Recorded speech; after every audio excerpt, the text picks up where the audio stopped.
यह बात उस समय की है जब कुरुक्षेत्र में कौरवों और पांडवों के बीच युद्ध चल रहा था।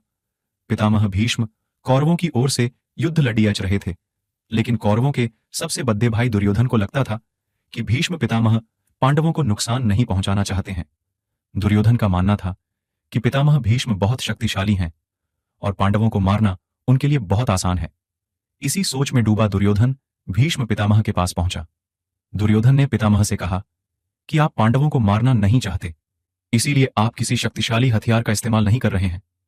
दुर्योधन की बात सुनकर भीष्म बोले, अगर तुम्हें ऐसा लगता है तो मैं कल ही 5 पांडवों को मार गिराऊंगा। मेरे पास 5 चमत्कारी तीर हैं जिनका उपयोग मैं कल युद्ध में करूंगा। भीष्म पितामह की बात सुनकर दुर्योधन बोला, मुझे आप पर भरोसा नहीं है, इसलिए आप ये 5 चमत्कारी तीर मुझे दे दीजिए। मैं इन्हें अपने कमरे में सुरक्षित रखूंगा। भीष्म ने वो 5 तीर दुर्योधन को दे दिए। दूसरी ओर श्री कृष्ण को इस बात का पता चल गया। उन्होंने अर्जुन को इस बात की जानकारी दी।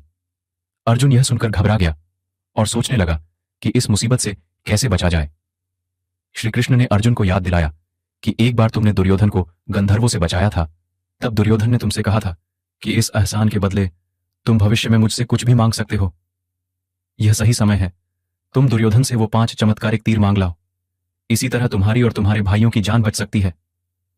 अर्जुन को श्री कृष्ण की सलाह बिल्कुल सही लगी।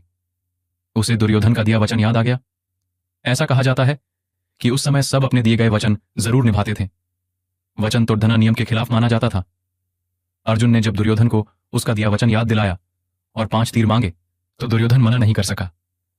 दुर्योधन ने अपना वचन निभाया और वो तीर अर्जुन को दे दिए।